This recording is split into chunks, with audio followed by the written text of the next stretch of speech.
Nang tapunin siya ng asawa, habang may sakit at kunin ang lahat ng kanyang ari-arian, hindi siya nagpasindak, kundi lihim na nagplano ng paghihiganti. Gamit ang nakatagong kapangyarihan mula sa isang global na imperyo, pinanagot niya ang kanyang asawa sa kanyang kayabangan. Makikilala kaya niya ang katotohanan bago pa man maging huli. Amoy pa lang ng ginigisang sibuyas at bawang sa kumukulong toyo na may pinipit na kalamansi ay sapat na upang maglaway ang sinuman. Ito ang paboritong-paborito ni Javier, ang bistek na luto ni Carmela. Kahit anong pagod pa niya mula sa trabaho, nawawala iyon kapag naamoy na niya ang bango ng pagkaing inihanda ng kanyang asawa. Ngunit ngayon, tila walang epekto kay Carmela ang bango ng sarili niyang niluluto. Nanginginig ang kanyang mga kamay habang hawak ang sandok. Bawat paghalo niya sa karne ay tila isang mabigat na gawain. May malamig na pawis na namumuo sa kanyang noo at ang kanyang mga tuhod ay nanlalambot na tila anumang oras ay babagsak siya sa sahig ng kanilang kusina. Idagdag pa ang mahinang pag-ubo na pilit niyang pinipigilan sa tuwing sasakit ang kanyang lalamunan. Ilang linggo na siyang ganito. Nagsimula sa simpleng lagnat hanggang sa tuluyan ng humina ang kanyang katawan. Ngunit hindi niya ito ininda. Kailangan niyang maging malakas para kay Javier. Para sa iyo ito, Javi. Para sa atin. Bulong niya sa sarili, kasabay ng isang pilit na ngiti. Ito ang araw ng promotion ni Javier. Ang pinakahihintay nilang araw. Pagkatapos ng maraming taon ng pagsusumikap, sa wakas ay nakuha na rin nito ang posisyong matagal na niyang inaasam. At bilang asawa, nararapat lamang na ipagdiwang nila ito sa paraang pinakagusto ni Javier. Isang espesyal na hapunan na siya mismo ang naghanda. Narinig niya ang ugong ng sasakyan ni Javier sa garahe. Biglang bumilis ang tibok ng puso ni Carmela. Sinikap niyang ayusin ang sarili. Pinunasan ang pawis sa noo at mabilis na isinali ng bistek sa isang malinis na lalagyan. Kahit pa nahihilo, pinilit niyang maglakad ng maayos patungo sa kanilang hapagkainan. Bumukas ang pinto. Pumasok si Javier. Hindi man lang ngumiti o bumati. Dagli nitong ibinagsak ang kanyang leather briefcase sa sofa at ang susi ng kotse sa babasaging mesa sa gitna. Ang kalansing niyon ay tila pumunit sa katahimikan ng kanilang tahanan. "Javi? Mahal?" Tawag ni Carmela sa malambing na tinig. "Maligayang pagbabalik. Nagluto ako ng paborito mo para i-celebrate ang promotion mo." Hindi lumingon si Javier. Nanatili itong nakatayo, nakatalikod sa kanya, habang niluluwagan ang kurbata sa kanyang leeg. Isang buntong hininga ang pinakawalan nito.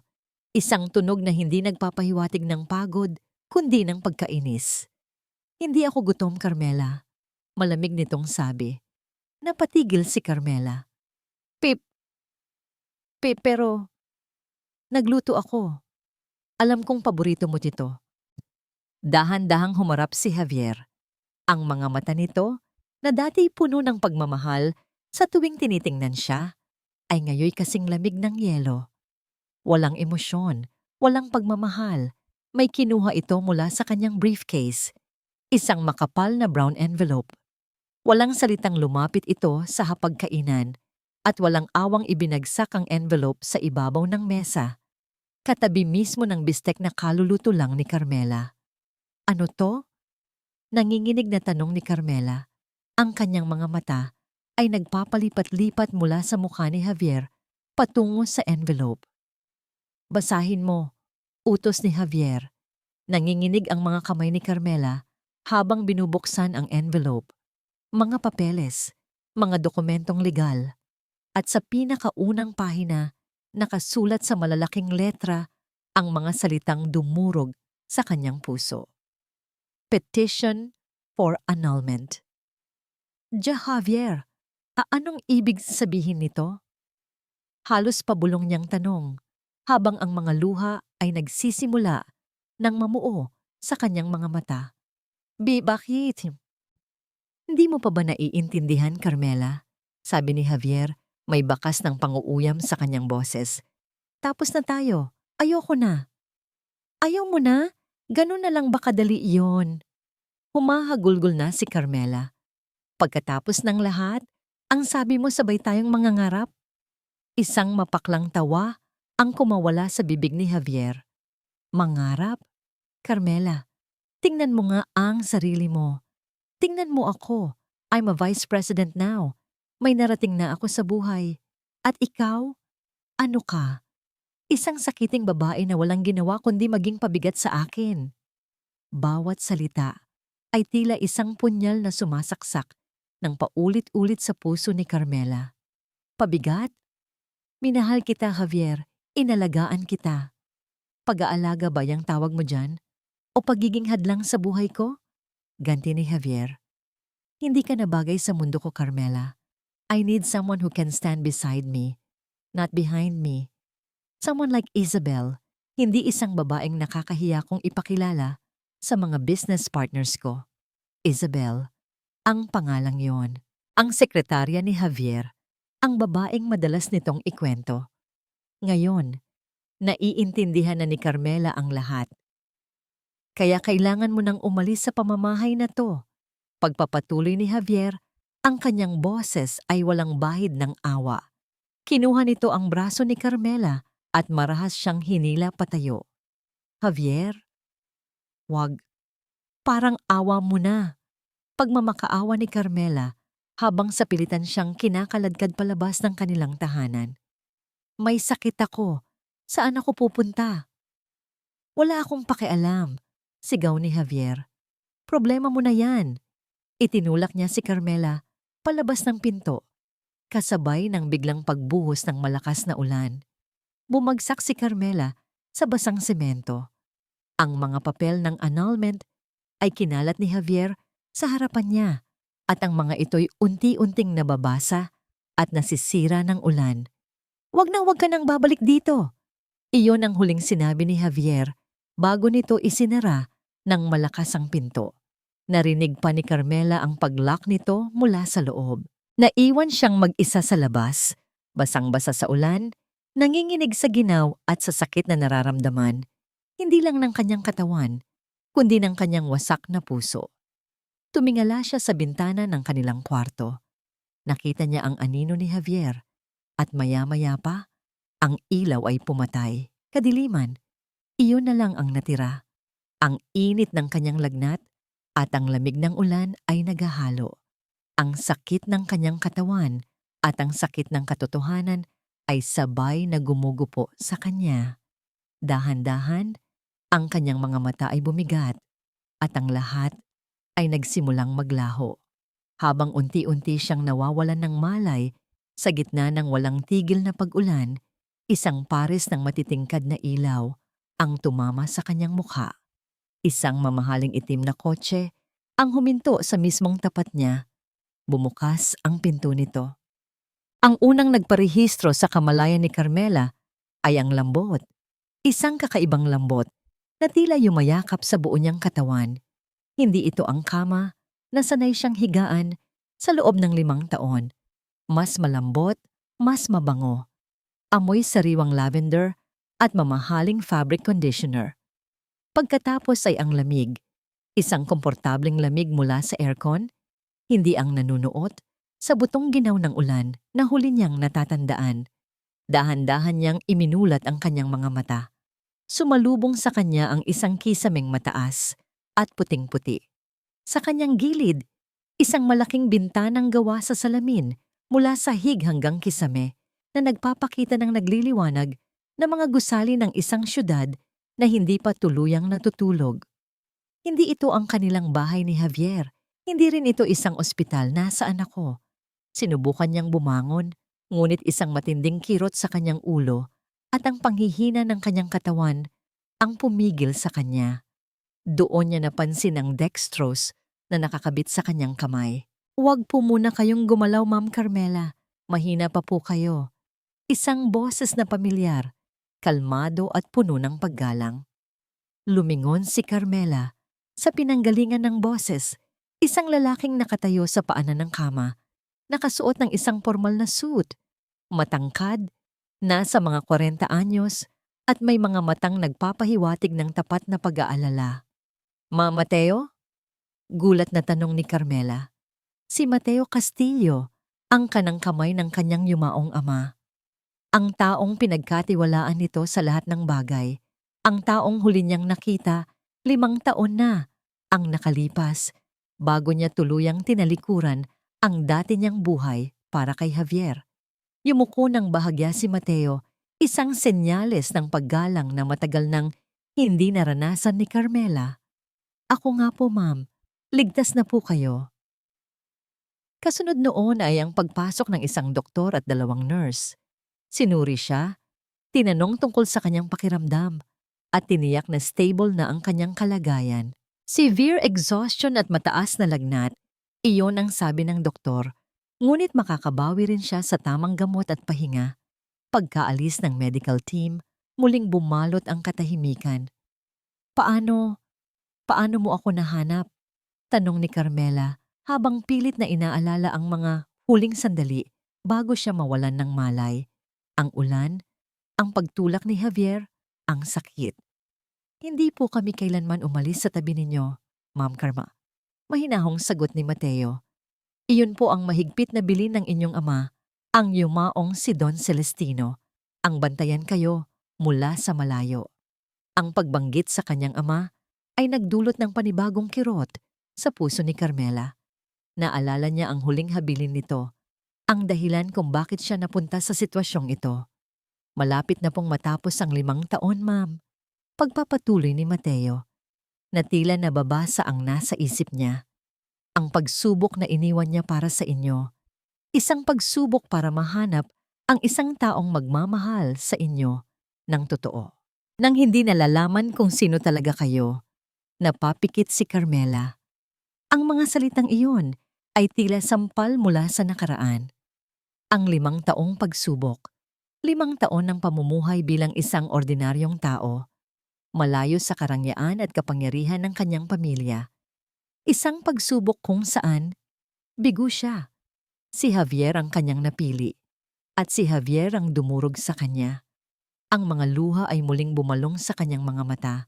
Ngunit sa pagkakataong ito, hindi lang ito dahil sa sakit, kundi dahil sa katotohanang sumasampal sa kanya. Nagkamali siya. Isang malaking pagkakamali. Bigo ako, Mateo, sabi niya sa basag na tinig. Sinira niya ako. Hindi nagsalita si Mateo. Hinayaan lang niya si Carmela na ilabas ang lahat ng sakit. Pagkalipas ng ilang sandali, nang medyo kumalma na siya, marahan itong nagsalita. Ang pagsubok po ay hindi para sa inyo, ma'am. Para po yon sa kanya. At siya po ang bumagsak. Dahan-dahang bumangon si Carmela mula sa pagkakahiga. Sa tulong ni Mateo, maingat siyang tumayo. Dinala siya nito sa harap ng isang dambuhalang salamin na nakasabit sa dingding. Tiningnan ni Carmela ang kanyang refleksyon. Isang babaeng payat, namumutla, na may mga matang mugto sa kaiiyak. Ito ang babaeng tinawag ni Javier na pabigat. Ito si Mela, ang asawang martir at walang halaga. Ngunit habang tinititigan niya ang kanyang sarili, may ibang imahe siyang nakita sa likod ng lahat ng iyon.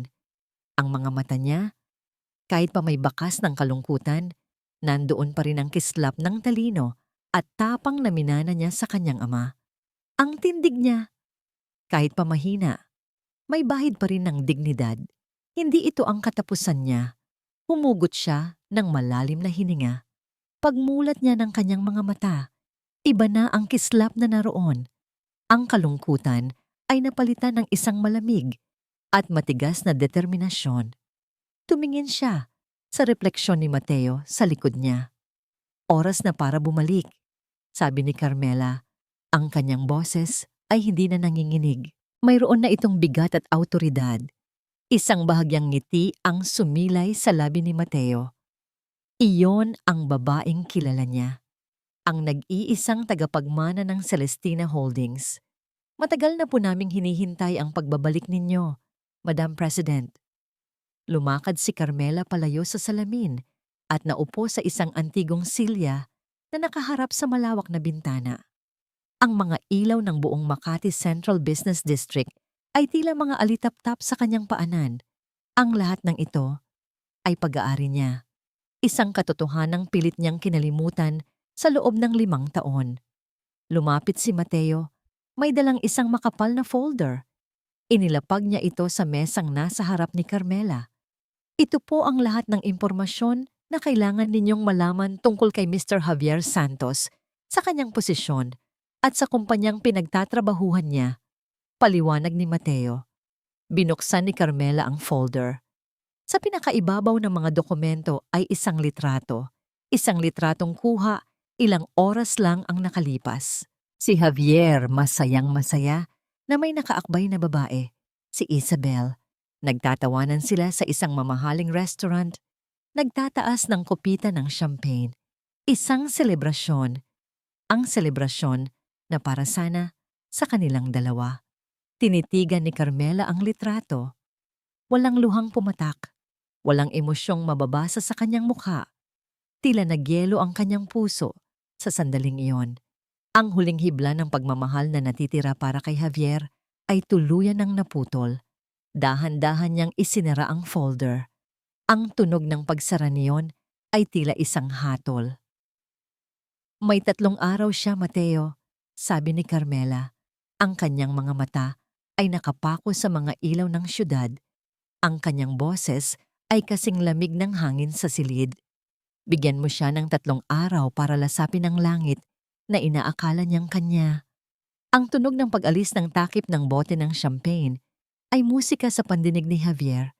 Ito ang tunog ng tagumpay, ang tunog ng kalayaan. Hawak ang 2 mamahaling champagne flute. Lumapit siya kay Isabel na nakadungaw sa bintana ng kanilang sala. Tanaw ang hardin na dati si Carmela ang nag-aalaga. Ngayon, iba na ang sigla ng bahay. Wala na ang amoy ng gamot at ang mabigat na aura ng kalungkutan na dala ng isang sakiting asawa. Napalitan ito ng halimuyak ng bagong bulaklak sa florera at ng mamahaling pabango ni Isabel. To new beginnings, my love, sabi ni Javier. Inaabot ng isang kopita kay Isabel. Humarap si Isabel. Isang matamis na ngiti ang nakaguhit sa kanyang mga labi na pinatingkad ng pulang kolorete. To us, Javi, sa wakas, nasayo na ang lahat ng nararapat para sayo.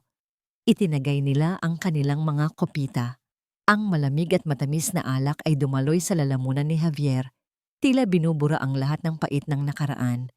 Sa loob ng halos 5 taon, pakiramdam niya ay nakakadena siya sa isang buhay na hindi para sa kanya.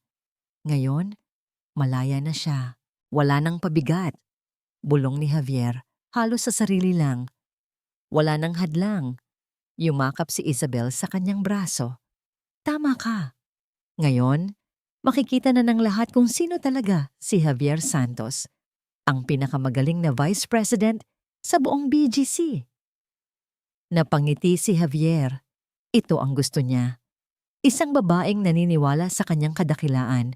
Isang babaeng karapat-dapat isama sa mga party at ipakilala sa matataas na tao. Hindi tulad ni Carmela na palaging nasa isang sulok lang, nahihiya at laging mukhang may sakit. Kinabukasan, ang pagpasok ni Javier sa kanyang opisina ay tila paglalakad ng isang hari. Mas malaki ang kanyang kwarto ngayon, nasa corner office na may tanawin ng buong syudad. Bumati ang lahat ng empleyadong madaanan niya. Ang iba'y may halong paghanga, ang iba'y may halong inggit. At gustong-gusto niya ang pakiramdam na yon. Congratulations, Boss Javi! Bati ng isa sa kanyang mga dating kasamahan. It's Mr. Santos now! Pagtatama ni Javier na may kasamang ngisi bago tinapik ang balikat nito. Salamat. Magtrabaho lang kayo ng mabuti at baka balang araw, marating niyo rin ang narating ko. Sa loob ng kanyang opisina, ipinatong niya ang kanyang mga paa sa ibabaw ng kanyang bagong mahogany desk at umikot sa kanyang leather swivel chair. Pakiramdam niya ay hawak niya ang mundo sa kanyang mga palad. Tiningnan niya ang kanyang telepono, puno ng mga mensahe ng pagbati. Walang kahit isang mensahe mula kay Carmela. Mabuti naman. Ibig sabihin, nakuha na nito ang punto. Isa na lang siyang masamang panaginip. Sa sumunod na araw, isinama niya si Isabel sa isang car dealership sa The Fort. "Pumili ka," sabi ni Javier na may pagmamalaki habang iginagawi ang kamay sa hanay ng mga nagkikinangang luxury sports car. Nanlaki ang mga mata ni Isabel. "Seryoso ka, Javi? Kahit alin dito? Ano pa bang akala mo? You're with me now. You only deserve the best," sagot ni Javier. Pinili ni Isabel ang isang kulay pulang-pulang kotse na nagkakahalaga ng milyon-milyon. Walang pag-aalinlangan, kinausap ni Javier ang manager. Agad siyang inaprubahan para sa isang malaking loan. Ang pagpirma niya sa mga papeles ay tila isang seremonya.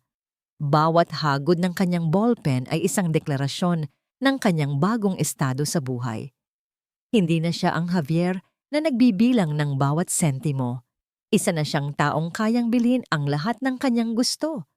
Pagbalik niya sa opisina kinahapunan, habang hinihintay na ma-deliver ang bagong kotse, binuksan niya ang kanyang laptop.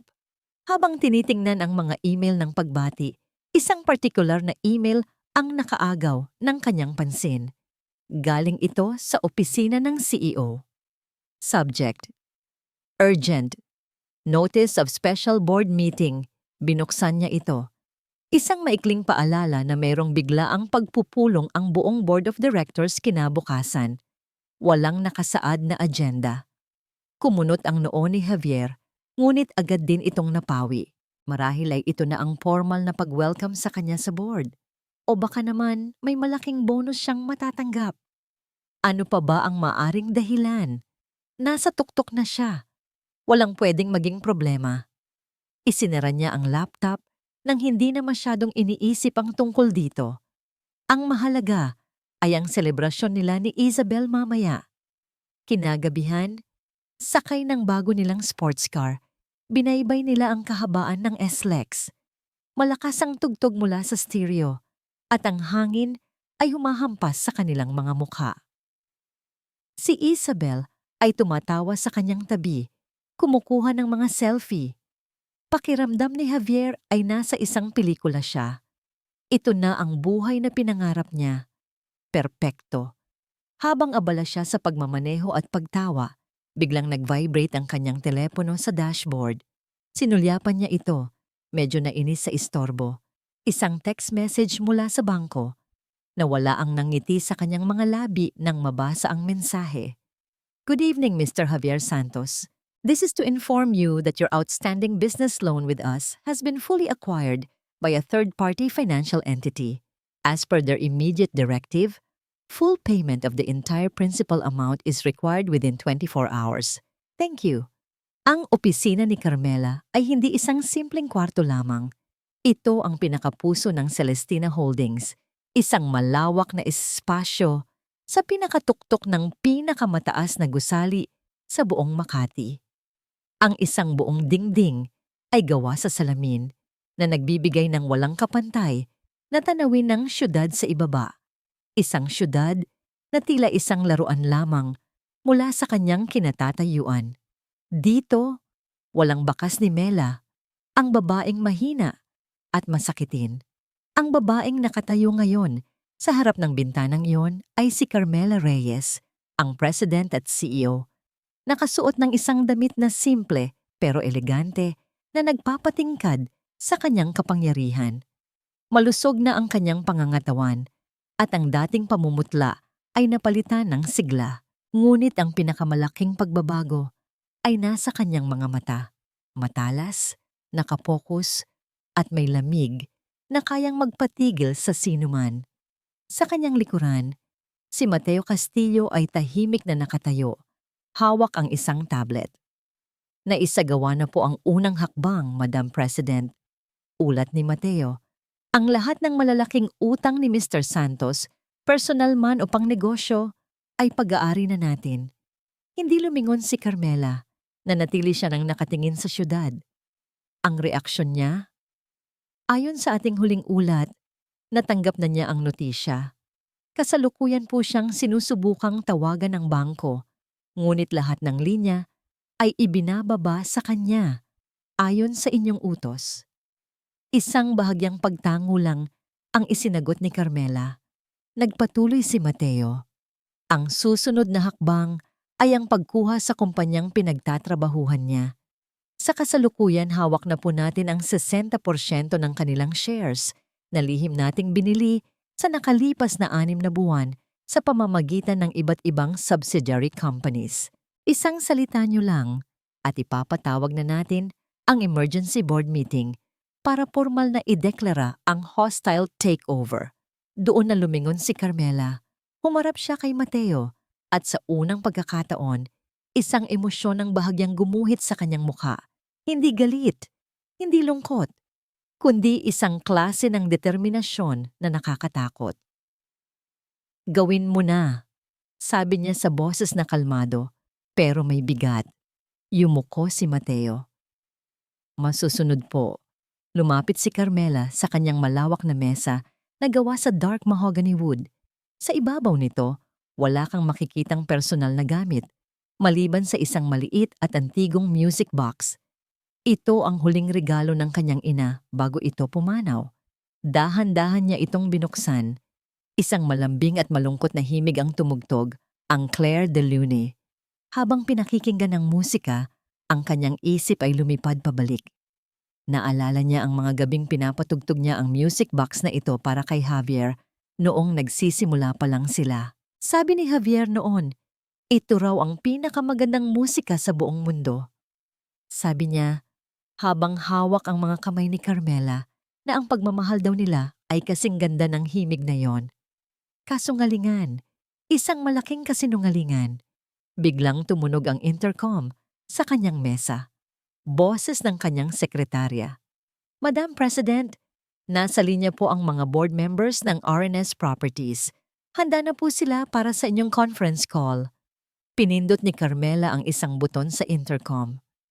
Ipatch mo sila, utos niya. Isa-isang lumabas sa malaking screen sa kanyang harapan ang mukha ng mga matatandang lalaki na halatang kinakabahan, ang mga taong naglagay kay Javier sa kanyang posisyon. Good evening, gentlemen. Bati ni Carmela. Ang kanyang boses ay professional at walang bahid ng anumang personal na damdamin. I believe you've all been briefed about the recent changes in your company's ownership. Sino po sila? Nanginginig na tanong ng isa sa mga board member, ang CEO ng RNS Properties. Sino ang nasa likod ng Celestina Holdings? Ang kailangan nyo lang malaman ay pag-aari na namin ang inyong kumpanya. At bilang bagong may-ari, mayroon kaming ilang pagbabagong nais ipatupad. Agad-agad. Paliwanag ni Carmela habang ang kanyang mga daliri ay marahang dumadampi sa ibabaw ng saradong music box.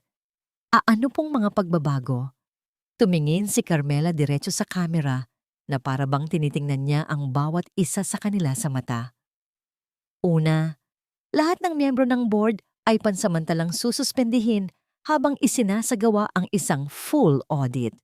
Pangalawa, lahat ng bagong promotions kasama na ang sa bago ninyong vice-presidente na si Mr. Javier Santos ay kakansilahin at iimbestigahan. Isang kolektibong paghinga ng pagkagulat ang narinig mula sa mga board members. Bago pa man sila makapagprotesta, ibinigay na ni Carmela ang kanyang huling utos. Ipatawag ninyo ang special board meeting bukas ng umaga at siguraduhin niyong nandoon si Mr. Santos. Pagkatapos noon, wala na kayong kailangang gawin kundi maghintay ng aming susunod na anunsyo. Pinatay ni Carmela ang tawag, hindi na hinintay ang kanilang mga sagot. Muling bumalot ang katahimikan sa opisina na sinasabayan lang ng malayong ugong ng trapiko sa ibaba. Lumapit siyang muli sa bintana. Tinitingnan ang mga gusaling nagliliwanag sa kadiliman. Isa sa mga gusaling iyon ay ang RNS Properties, ang kastilyo ni Javier. Isang kastilyong bukas ay guguho. Mateo, tawag niya nang hindi lumilingon. Po, Madam President, ihanda mo ang lahat para bukas. Pagkatapos ng meeting nila, gusto kong malaman niya kung sino ang tunay na may-ari ng lahat. Biglang nag-iba ang ihip ng hangin sa loob ng bagong-bago at mamahaling sports car. Ang masayang tawanan ay napalitan ng isang nakabibinging katahimikan. Ang tanging maririnig na lang ay ang ugong ng makina at ang mabilis, mabigat na paghinga ni Javier. Anong kalokohan to? Sabi niya, mas para sa sarili kaysa kay Isabel habang paulit-ulit na binabasa ang mensahe sa kanyang telepono. Full payment within 24 hours. Imposible. Ano ba yan, Javi? Tanong ni Isabel, na kanina lang ay masayang-masaya. Ngayoy may bakas na ng pagkainis sa boses. Teka lang, sagot ni Javier. Itinigil ang sasakyan sa gilid ng highway. Agad niyang tinawagan ang personal manager niya sa bangko. Ring lang ito ng ring. Walang sumasagot. Sinubukan niya ang hotline ng bangko. Isang automated voice lang ang sumagot sa kanya. Damn it! Sigaw niya, hinahampas ang manibela. Ang malamig na pawis ay nagsimulang mamuo sa kanyang noo. Bakit ayaw nilang sagutin? Javi, you're scaring me. Baka naman system glitch lang yan, sabi ni Isabel. Kahit pa sa tono nito'y halatang hindi siya kumbinsido. Sinubukan ni Javier tawagan ang lahat ng numerong alam niya sa bangko. Lahat ay bigo. Ang bawat hindi nasasagot na tawag ay tila isang dagok na lalong nagpapabilis sa kabog ng kanyang dibdib. Ang kastilyong itinayo niya sa isip niya sa nakalipas na 2 araw ay nagsisimula nang magkaroon ng mga unang bitak. Ang biyahe pabalik ay malayo sa selebrasyong inaasahan nila. Walang nagsasalita. Si Javier ay abala sa pag-iisip kung anong nangyayari habang si Isabel naman ay tahimik na nakatingin sa labas ng bintana. Ang kanyang mga daliri ay hindi mapakali sa pagtipa sa sarili niyang telepono. Hindi nakatulog si Javier ng gabing iyon. Kinaumagahan, maaga siyang pumasok sa opisina, umaasang maayos niya ang lahat. Kailangan niya lang makausap ang mga tamang tao. Ngunit pagsapit pa lang niya sa lobby ng Arnas Properties, isang bagay na hindi inaasahan ang sumalubong sa kanya. Good morning, Sir Javi. Bati ng security guard sa entrance, ngunit kasabay nito'y hinarangan siya. Sir, paumanhin po. Pero may utos po sa amin na hindi na po kayo pwedeng basta-basta pumasok. Napatigil si Javier. Anong sinasabi mo? Vice President ako ng kumpanyang to. Sinong mo nag-utos sa'yo niyan? Pasensya na po talaga, sir. Utos po galing sa itaas, sabi ng guard, halatang naiipit sa sitwasyon. Pero tinawagan na po namin ang opisina ng CEO. Papunta na raw po ang assistant niya para sunduin kayo para sa board meeting. Nagtiim ang bagang ni Javier. Ang kahihiyan.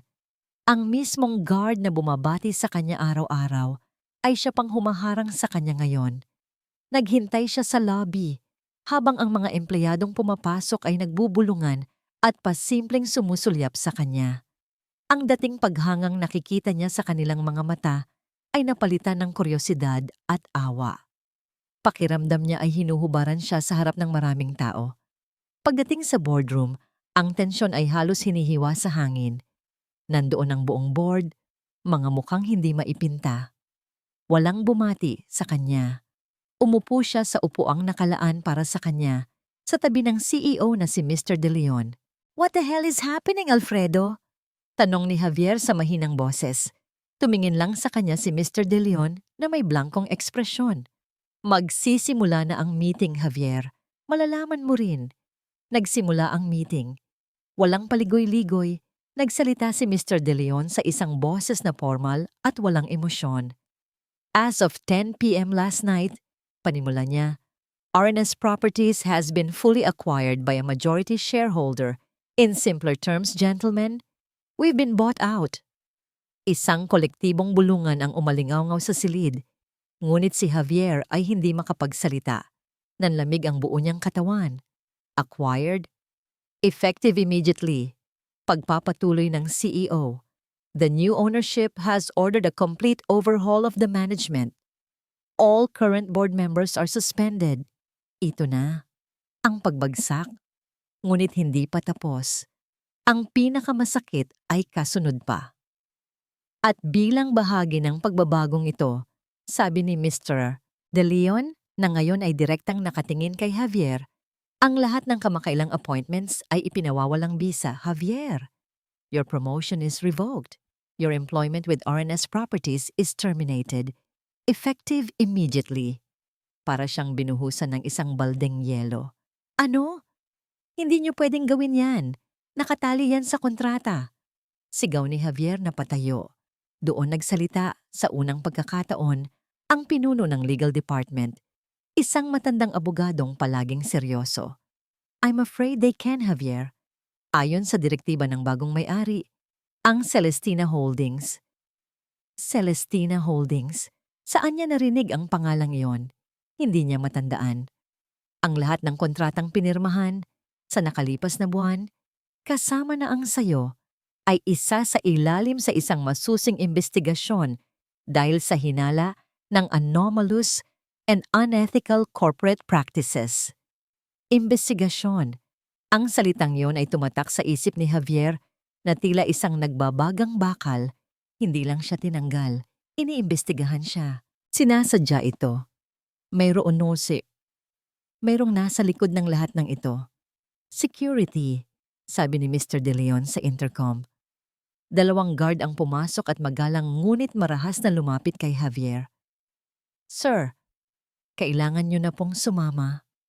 Wala nang nagawa si Javier. Hinayaan niya ang sarili na ihatid palabas ng boardroom, palabas ng opisina, habang nakatingin sa kanya ang lahat. Ang kanyang mga gamit, isang picture frame nila ni Isabel, ilang dokumento, at isang mamahaling pluma ay inilagay sa isang maliit na karton na kahon. Nakatayo siya ngayon sa labas ng gusali, sa parehong lugar kung saan ilang araw lang ang nakalipas, ay pakiramdam niya ay isa siyang hari. Yakap-yakap niya ang kahon ng kanyang mga gamit.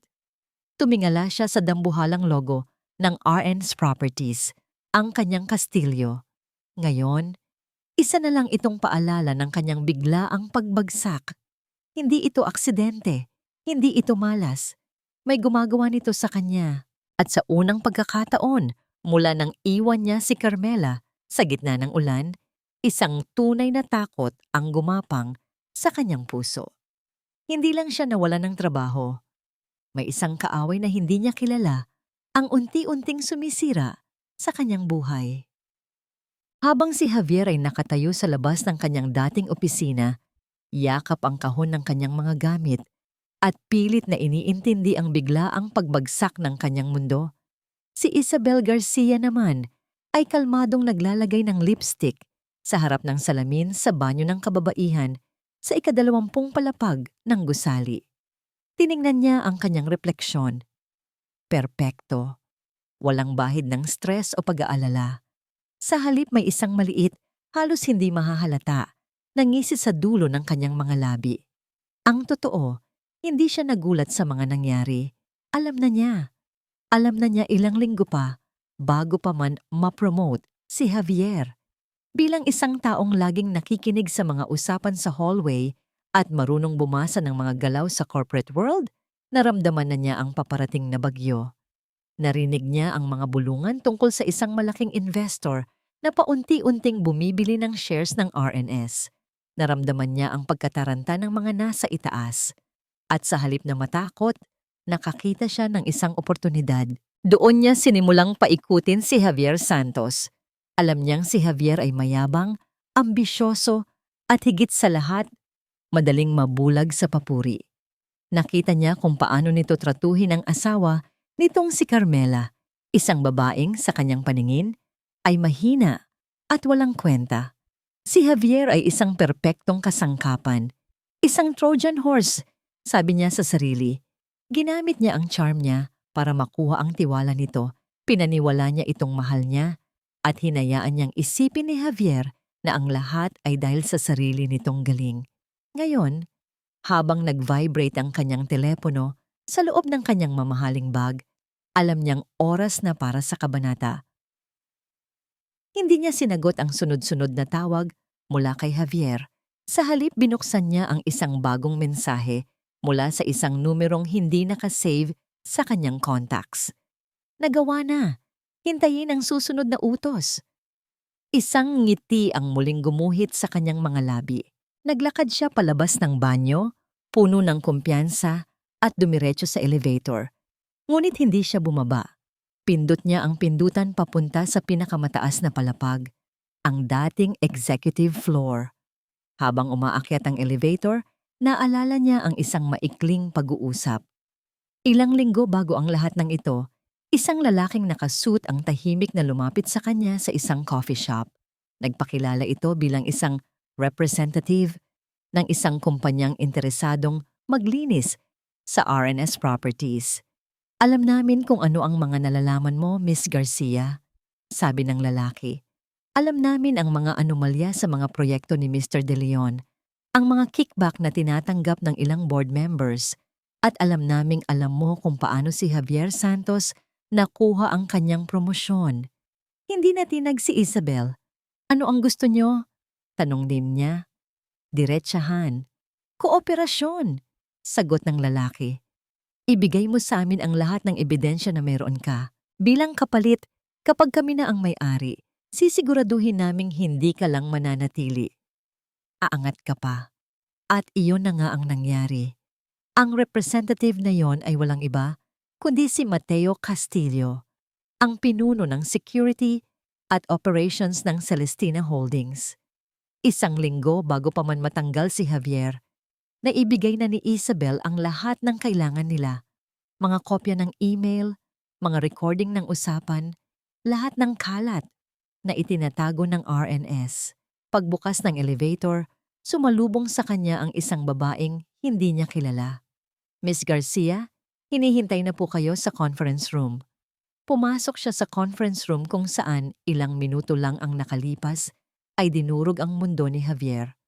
Ngayon, may mga bagong mukha na nakaupo sa paligid ng mesa. Mga taong halatang may kapangyarihan, mga taong galing sa Celestina Holdings. At sa screen ng video conference sa dulo ng mesa, may isang figura na nakaupo sa isang malaking silya, nakatalikod. Hindi makita ang mukha, tanging ang balangkas lang ng isang babae. Miss Isabel Garcia, sabi ng isang boses mula sa speaker, isang boses na kalmado, malamig, at puno ng awtoridad. Thank you for your cooperation. It's my pleasure to be of service to the new management. Sagot ni Isabel. Ang kanyang boses ay puno ng profesionalismo. I believe I have proven my loyalty to the company's best interests. Indeed, sabi ng boses. At dahil diyan, meron kaming inihandang posisyon para sa'yo. Ikaw ang magiging bagong pinuno ng iyong departamento. Pansamantala. Isang alon ng tagumpay ang dumaloy sa katawan ni Isabel. Nagawa niya. Thank you, Madam President. You won't regret this. I know I won't, sabi ng boses. At sa huling pagkakataon ay may sinabi ito bago pinatay ang tawag. By the way, Ms. Garcia, a piece of advice. Loyalty is a valuable asset. Make sure you give it to the right people. We are always watching. Pagkatapos ng meeting, lumabas si Isabel na may ngiti ng isang nagwagi. Ngayon, oras na para harapin ang talunan. Bumalik siya sa bahay ni Javier. Gaya ng inaasahan, nandoon ito, nakaupo sa gitna ng sala, tulala. Ang kahon ng kanyang mga gamit ay nasa sahig. Javi? Tawag niya. Tumingala si Javier, ang kanyang mga mata ay puno ng desperasyon. Belle, tulungan mo ako. May ginawa sila sa akin. Tinanggal nila ako. Kailangan nating... Walang tayo, Javier. Putol ni Isabel habang kalmadong kinukuha ang kanyang mga bag na inihanda na niya kaninang umaga. Napatigil si Javier. Anong ibig mong sabihin? Humarap si Isabel sa kanya at sa unang pagkakataon, nakita ni Javier ang tunay na Isabel. Walang ngiti, walang lambing, tanging isang malamig na kalkulasyon. Sa mundong ito, Javi, ang malalakas lang ang nabubuhay, sabi niya. Inuulit ang mga salitang sasabihin niya. At ikaw, hindi ka na malakas. Iniwan niya si Javier na nakatulala, hindi makapaniwala. Habang hila-hila ni Isabel ang kanyang maleta palabas ng pinto, ang huling bakas ng kanyang pabango ay humalo sa hangin. Tila isang lason na dahan-dahang kumakalat sa loob ng bahay na inakala ni Javier na simula ng kanyang bagong buhay. Ang mga salita ni Isabel ay tila isang malakas na sampal na gumising kay Javier mula sa kanyang pagkakatulala. Sa isang iglap, ang huling sinag ng pag-asa na kanyang pinanghahawakan ay tuluyan ng naglaho. Iniwan siya. Tulad ng lahat, iniwan din siya. "Belle, wag mo akong iwan!" Sigaw niya. Tumakbo siya palabas para habulin ito. Ngunit ang tanging naabutan na lang niya ay ang papalayong taxi na sinakyan ni Isabel. Wala na. Naiwan siyang nakatayo sa labas ng sarili niyang pamamahay. Ang kahihiyan at galit ay nag-uunahan sa kanyang dibdib. Pumasok siyang muli sa loob. Ang bawat sulok ng bahay ay tila nangungutya sa kanya. Ang mga florerang may sariwang bulaklak na pinalit ni Isabel, ang mga unan sa sofa na inayos nito, lahat ay paalala ng kanyang katangahan. At doon nagsimula ang pagguhong hindi na niya kayang pigilan. Ito na ang ikatlong araw. Ang araw ng paghuhukom. Bandang tanghali, habang pilit niyang tinatawagan ang kanyang mga koneksyon na ngayon ay hindi na sumasagot. Isang malakas na katok sa pinto ang kanyang narinig. Hindi ito isang ordinaryong katok. May bigat, may awtoridad. Pagbukas niya ng pinto, 3 lalaking nakaunipormeng pangbangko at isang sheriff ang sumalubong sa kanya. "Mr. Javier Santos?" Tanong ng isa. "Ako nga." "Bakit?" "Kami po ay mula sa bangko," sabi ng lalaki, sabay abot ng isang makapal na dokumento. "Dahil po sa hindi ninyo pagbabayad sa inyong loan na idineklara ng due and demandable, kami po ay narito upang isagawa ang foreclosure ng ari-ariang ito. Kailangan nyo na po itong lisanin sa loob ng 2 oras." Nanigas si Javier. "Ano? Hindi pwede. Kaka-approve lang ng loan na to. Hindi pa nga ako nagsisimulang magbayad."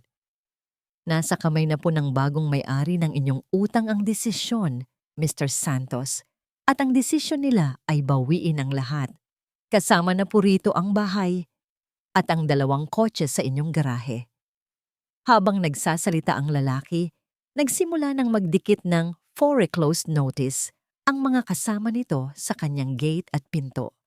Ang bawat tapik ng pandikit sa pader ay tila isang pako na ibinabaon sa kanyang kabaong. 2 oras, iyon lang ang ibinigay sa kanya.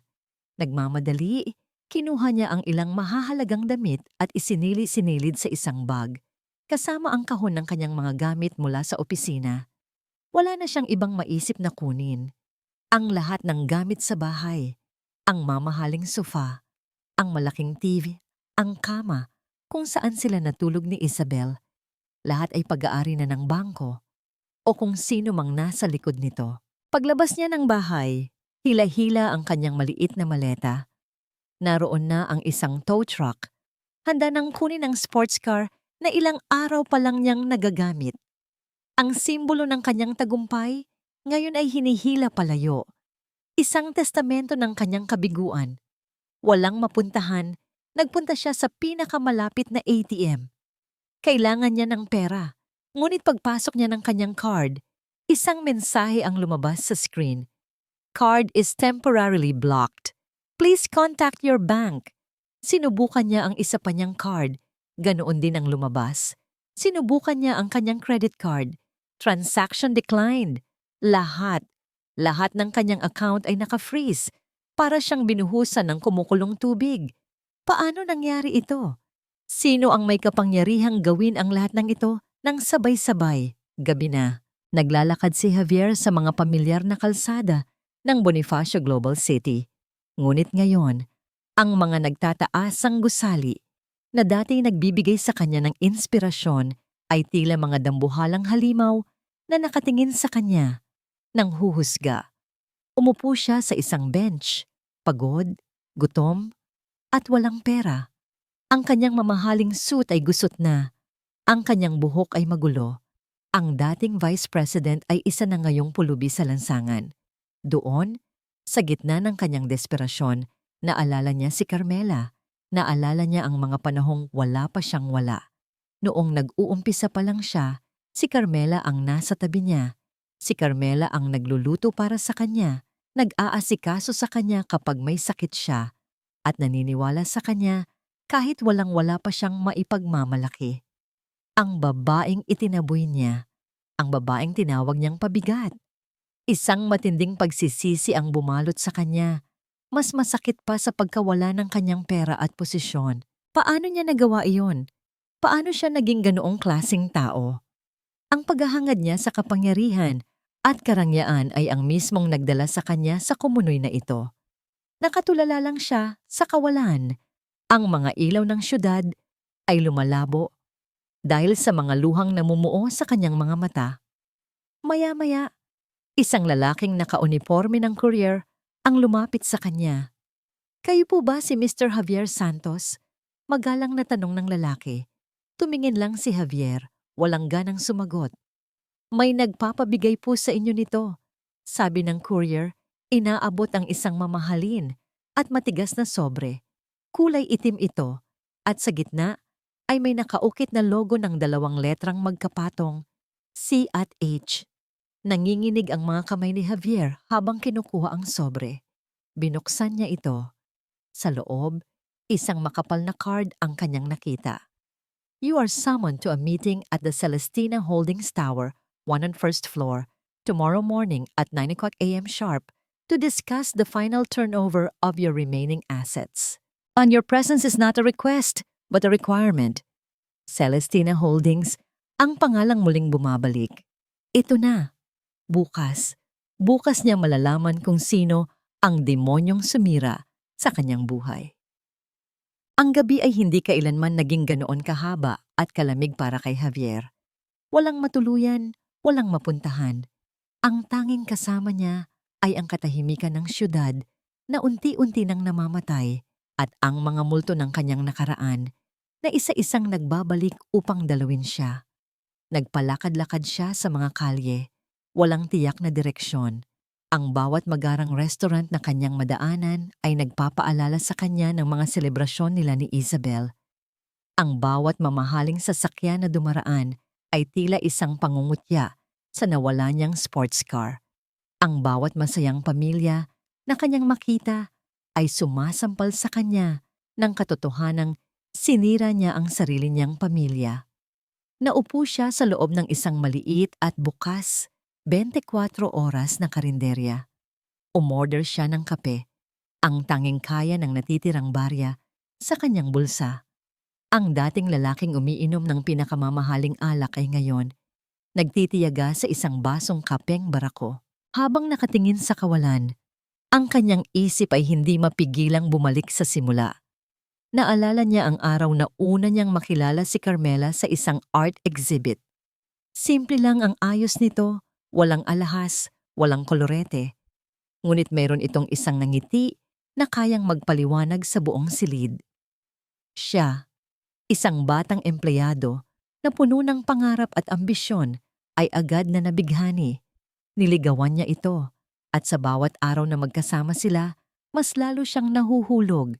Hindi dahil sa kung ano ang mayroon ito, kundi dahil sa kung sino ito. Mabait si Carmela, maalaga, at may isang klase ng kapayakan na nagbibigay sa kanya ng kapayapaan. Uminom si Javier ng kanyang kape. Ang pait nito ay gumuhit sa kanyang lalamunan. Naalala niya ang araw ng kanilang kasal. Sa isang maliit at simpleng simbahan, nangako siya sa harap ng Diyos. "In sickness and in health, till death do us part." Ang mga salitang binitiwan niya ng buong katapatan noon ay ngayon isa na lamang mapaklang biro.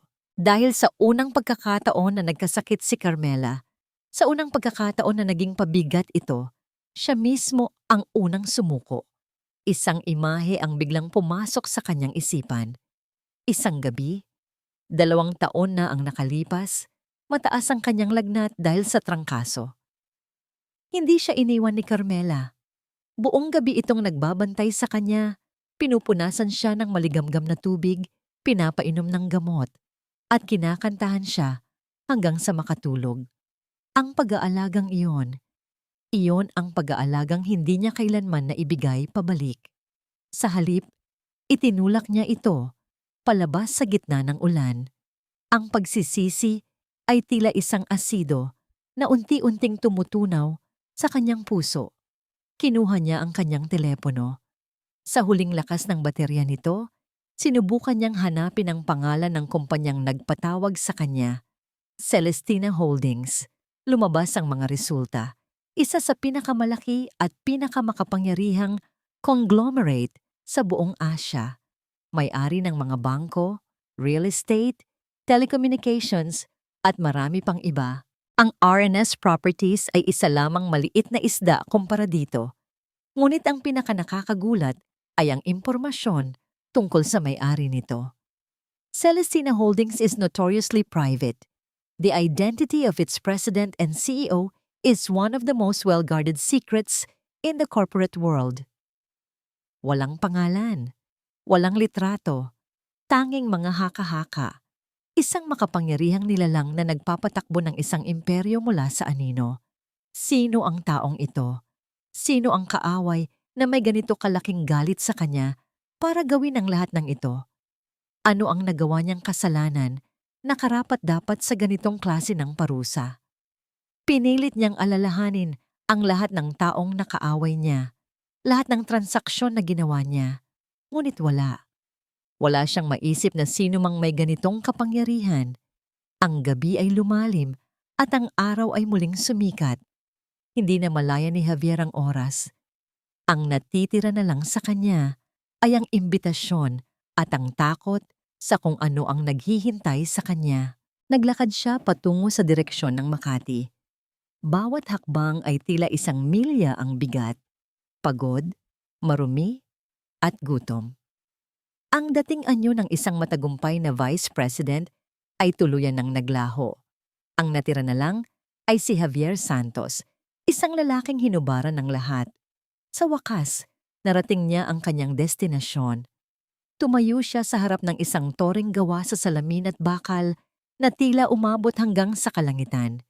Sa itaas ng entrance, nakaukit sa pilak na mga letra ang pangalan, Celestina Holdings.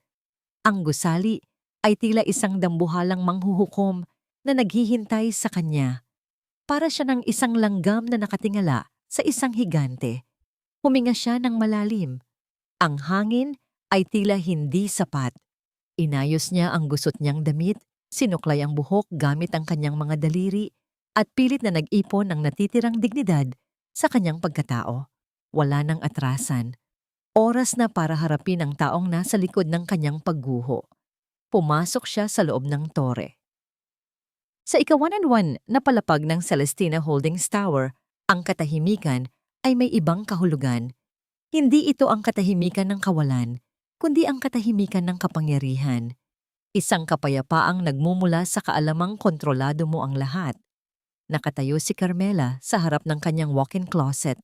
Isang silid na mas malaki pa sa unang apartment na tinirhan nila ni Javier. Hilera ng mga damit mula sa pinakasikat na mga designer, mga sapatos na gawa ng kamay, at mga alahas na kumikinang kahit sa madilim. 5 taon itong nanatiling hindi nagagalaw, tila isang museo ng kanyang dating buhay. Ngunit ngayon, ang mga ito ay hindi na lamang mga bagay. Ang mga ito ay kanyang baluti. Hindi niya pinili ang karaniwang itim o gray na business suit. Sa halip, ang pinili niya ay isang damit na kulay red wine, isang kulay na sumisimbolo sa kapangyarihan, pasyon, at dugo. Simple lang ang hiwa nito, ngunit sa tela at pagkakatahi pa lang ay makikita na ang walang katumbas na halaga. Isinuot niya ito, at tila ito'y isang pangalawang balat. Tumingin siya sa salamin. Ang babaeng nakikita niya ngayon ay malayo na sa babaeng umiiyak sa gitna ng ulan. Ang kanyang buhok ay nakaayos sa isang eleganteng bun. Ang kanyang muka ay may magaang kolorete. Sapat lang upang bigyang diin ang talas ng kanyang mga mata at ang tigas ng linya ng kanyang panga. Hindi na siya si Mela, siya si Carmela Reyes at handa na siyang bawiin ang kanyang pangalan. Pumasok si Mateo sa silid, may dalang isang tasa ng tsa. Handa na po ang lahat, Madam President. Paparating na po si Mr. Santos. Kinuha ni Carmela ang tasa. Salamat, Mateo. Kumusta ang lagay niya? Ayon po sa huling ulat, nagpalipas siya ng gabi sa lansangan. Mukha po siyang naligaw. Sagot ni Mateo, may bahid ng awa sa kanyang boses. Tumango si Carmela, walang emosyong mababasa sa kanyang mukha. Mabuti. Kailangan niyang maramdaman ang pakiramdam ng isang taong walang-wala. Kailangan niyang maranasan ang kahit katiting na sakit na ipinaranas niya sa akin. Inilapag niya ang tasa. Mateo, sigurado ka ba dito? Tanong niya. Sa pagkakataong ito, ang kanyang boses ay may bahagyang lambot. Alam kong labag ito sa kalooban mong makita akong gumagawa ng ganito. Tumingin si Mateo sa kanya. Ang kanyang mga mata ay puno ng katapatan. Madam, ang tanging gusto ko po ay kung ano ang makakabuti sa inyo. Kung ang pagharap sa kanya ang kailangan ninyo para tuluyang isara ang kabanatang ito at magsimulang muli, susuportahan ko po kayo. Ang mahalaga ay ang kapayapaan ng inyong puso. Isang maliit na ngiti ang sumilay sa labi ni Carmela. Salamat, Mateo. Salamat sa lahat. Lumabas sila ng silid at naglakad patungo sa kanyang opisina. Ang bawat hakbang ni Carmela sa marmol na sahig ay may bigat at tiwala sa sarili. Bawat empleyadong madaanan nila ay yumuyuko bilang tanda ng paggalang sa kanilang hindi nakikilalang pinuno. Pagdating sa opisina, hindi siya umupo sa kanyang mesa. Sa halip lumapit siya sa dambuhalang bintana. Ang parehong tanawin na kanyang tinitingnan sa nakalipas na mga araw. Ngunit ngayon, meron na itong ibang kahulugan. Hindi na ito isang mapa ng kanyang paghihiganti. Isa na itong simbolo ng kanyang muling pagbangon. Hindi na tungkol kay Javier ang lahat ng ito. Oo, siya ang nagsimula ng apoy. Ngunit ang laban na ito, ang pagbangon na ito, ay para sa sarili niya. Para sa babaeng minsan niyang kinalimutan. Para sa dignidad na pilit na inagaw mula sa kanya. Tumunog ang intercom. Ang boses ng kanyang sekretarya ay kalmado at propesyonal. Madam President, nasa lobby na po ng inyong palapag si Mr. Javier Santos. Huminga ng malalim si Carmela. Ito na, ang huling akto. Ang pagtatanghal na magtatapos sa lahat. Naglakad siya patungo sa kanyang dambuhalang mesa at umupo sa kanyang silyang gawa sa pinakamamahaling katad. Dahan-dahan niya itong inikot patalikod upang ang makikita lang ng sino mang papasok ay ang balangkas ng kanyang upuan at ang syudad sa kanyang likuran. Papasukin mo siya. Utos ni Carmela, ang kanyang boses ay walang kabang maririnig. Narinig niya ang marahang pagbukas ng malaking pinto ng kanyang opisina. Narinig niya ang mga mabibigat na yabag ng isang lalaking pagod at talunan. Narinig niya ang pagsara ng pinto na nagkulong sa kanilang dalawa sa loob ng malawak na silid. Ang katahimikan ay nabasag lamang ng mahinang pag-ubo ni Javier. At doon, sa likod ng kanyang silya, hinintay ni Carmela ang tamang sandali. Ang sandali kung saan ang lalaking dumurog sa kanya ay haharap sa reynang siya mismo ang lumikha. Ang opisina ay mas malawak pa kaysa sa inaakala ni Javier. Ang sahig ay kumikinang na tila salamin. Ang mga kasangkapan ay halatang gawa ng mga pinakamahuhusay na kamay. Ngunit ang pinakanakaagaw ng kanyang pansin ay ang dambuhalang bintana na sumasakop sa buong dingding at ang isang silyang nakatalikod dito. Doon nakaupo ang taong sumira sa kanya. Magandang umaga po. Nautal na sabi ni Javier. Ang kanyang boses ay tila kinakain ng malawak na espasyo ng silid. Walang sumagot. Ang tanging narinig niya ay ang sarili niyang mabigat na paghinga. Lumunok siya. Pinipilit na kontrolin ang panginginig ng kanyang mga tuhod. Ako po si Javier Santos. Pagpapatuloy niya, na para bang hindi alam ng taong nasa silya kung sino siya. Nandito po ako dahil sa sulat na ipinadala ninyo. Alam ko pong, alam ko pong nagkamali ako. Hindi ko po alam kung ano ang nagawa kong kasalanan sa inyo o sa inyong kumpanya. Pero parang awa niyo na po. Ang kanyang boses ay basag. Ang yabang na dating bumabalot sa kanyang pagkatao ay tuluyan ng natuklap. Ang natira na lang ay isang taong desperado. Pakiusap po pagmamakaawa niya. Kung pera po ang problema, wala na po akong maibibigay. Kinuha niyo na po ang lahat. Pero kung mayroon man pong natitirang awa sa inyong puso, itigil niyo na po ito. Hayaan niyo na po akong magsimulang muli. Kahit sa pinakamababang posisyon, gagawin ko po ang lahat. Ang kanyang mga salita ay nawalan ng saysay sa hangin. Ang katahimikan ay nakabibingi. At pagkatapos, dahan-dahan, ang silya ay umikot. Ang pag-ikot niyon ay tila tumagal ng isang kawalang hanggan para kay Javier. Bawat sentimetro ng paggalaw nito ay nagpapatindi sa kaba sa kanyang dibdib. Inaasahan niyang makita ang mukha ng isang matandang negosyante o isang dayuhang walang awa. Ngunit ang mukhang sumalubong sa kanya ay isang mukhang mas pamilyar pa sa sarili niyang refleksyon. Si Carmela. Hindi ang Carmela na kilala niya. Hindi ang babaeng payat, namumutla at laging nakayuko. Ang babaeng nakaupo sa kanyang harapan ay tila isang reyna. Malusog, maganda. At ang mga mata nito, ang mga matang dati puno ng pagmamahal ay ngayon puno ng isang malamig na kapangyarihan na hindi pa niya kailanman nakita. Napaatras si Javier. Ang kanyang utak ay tila tumigil sa pag-function. Hindi. Imposible. Si Carmela? Bulong niya. Ang kanyang boses ay halos hindi marinig. Anong ginagawa mo dito? Delikado dito. Paano ka nakapasok?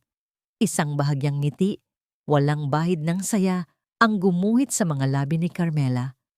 Bakit, Javier? Tanong niya. Ang kanyang boses ay kalmado at matatag. Isang boses na hindi pa niya narinig mula dito kailanman. Hindi mo ba nagustuhan ang pagtanggap ko sa'yo? Sa aking opisina? Aking opisina. Ang dalawang salitang yon ay tumama kay Javier na tila isang kidlat. Ang Celestina Holdings. CH. Carmela. Hindi maari. Anong ibig mong sabihin? 5 taon, Javier? Sabi ni Carmela. Dahan-dahang tumayo mula sa kanyang silya at lumakad palapit sa kanya. Ang bawat hakbang niya ay may bigat. 5 taon akong namuhay bilang isang ordinaryong tao. 5 taon kong tinalikuran ang lahat ng ito. Itinuro niya ang buong paligid. Para sa isang bagay na mas mahalaga kaysa sa kahit anong yaman, isang pag-ibig na totoo. Tumingin siya diretso sa mga mata ni Javier at akala ko natagpuan ko na yun sa'yo. Ang habilin ng aking ama ay simple lang, pagpapatuloy niya. Mahanap ang isang lalaking magmamahal sa akin, hindi sa pangalan ko, hindi sa pera ko, kundi sa kung sino ako. Ikaw ang pinili ko, Javier. Itinaya ko sa iyo ang lahat. Ang lahat ng piraso ng puzzle ay biglang nagkabit-kabit sa isip ni Javier. Ang biglaang pagyaman, ang biglaang pagbagsak. Ang lahat ay konektado. Ang lahat ay gawa niya. At sa huling sandali ng pagsubok, sabi ni Carmela, ang kanyang boses ay nagsimulang magkaroon ng lamig. Doon mo ipinakita kung sino ka talaga. Isang lalaking walang utang na loob. Isang lalaking kayang itapon ang asawa niyang may sakit sa gitna ng ulan dahil isa na lang siyang pabigat. Carmela, patawarin mo ako. Humahagulgol na si Javier. Ang kanyang mga tuhod ay tuluyan ng bumigay. Lumuhod siya sa sahig, sa harap mismo ni Carmela. Hindi ko alam. Patawarin mo ako. Mahal ko. Nagkamali ako. Tiningnan lang siya ni Carmela mula sa itaas. Wala ng awa. Wala ng pagmamahal. Huli na ang lahat, Javier, sabi niya. Ang pagmamakaawa mo ngayon ay hindi dahil sa pagsisisi. Ito ay dahil sa takot. Dahil nawala sa iyo ang lahat. Pero ang totoo, wala ka namang pag-aari kahit kailan. Ang bahay, ang posisyon, ang buhay na ipinagmayabang mo, lahat yun, ako ang nagbigay at ako rin ang bumawi. Itinaas niya ang kanyang kamay, isang senyas. Bumukas ang pinto at pumasok ang dalawang security guard. Ang pinakamalaking parusa para sa'yo ay hindi ang pagkawala ng pera mo, Javier, sabi ni Carmela, habang marahang kinukuha ng mga guard ang mga braso ni Javier para itayo. Ang parusa mo ay ang kaalamang habang buhay mong dadalhin, ang kaalamang ang babaeng tinawag mong walang kwenta at itinapon na parang basura, ay ang babaeng nagmamay-ari ng mundo na pinangarap mong makuha. At hinding-hindi mo na ito mababawi.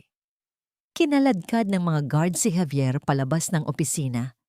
Ang kanyang mga pagmamakaawa at pagsigaw ng pangalan ni Carmela ay umalingaw-ngaw sa hallway bago tuluyang humina at naglaho. Naiwan si Carmela na mag-isang nakatayo sa gitna ng kanyang opisina. Tahimik. Lumapit siya sa bintana, tinitingnan ang papalayong anyo ni Javier na inilalabas ng gusali. At doon, sa wakas, isang butil ng luha ang pumatak mula sa kanyang mata. Hindi para kay Javier, kundi para kay Mela. Ang babaeng minahal si Javier ng buong puso. Ang babaeng namatay noong gabing itinaboy siya sa gitna ng ulan. Isinara niya ang kanyang mga mata at pagmulat niya, wala na ang luha. Tapos na. Malayang-malaya na siya. Lumipas ang 6 na buwan. Ang dating malamig at halos walang buhay na opisina ng President at CEO ng Celestina Holdings ay nagkaroon na ng kulay. May mga halaman na ngayon sa bawat sulok. Sa isang estante, may mga litrato, hindi ng mga taong kilala sa lipunan, kundi mga litrato ng mga bata sa isang ampunan na personal na tinutulungan ni Carmela. Si Carmela, na nakaupo sa kanyang mesa, ay hindi na laging nakasuot ng madilim na kulay. Ngayon, suot niya ay isang simpleng puting bestida na nagbibigay liwanag sa kanyang buong anyo. Katatapos lang ng kanyang huling board meeting para sa araw na yon. Hindi na siya ang baguhang pinuno na kinatatakutan. Siya na ngayon ay isang leader na iginagalang hindi lang dahil sa kanyang talino, kundi dahil sa kanyang puso. Pumasok si Mateo sa opisina. May dalang isang manipis na folder. Madam President, bati nito. Dumating na po ang huling ulat na hinihiling ninyo. Inabot niya ito kay Carmela.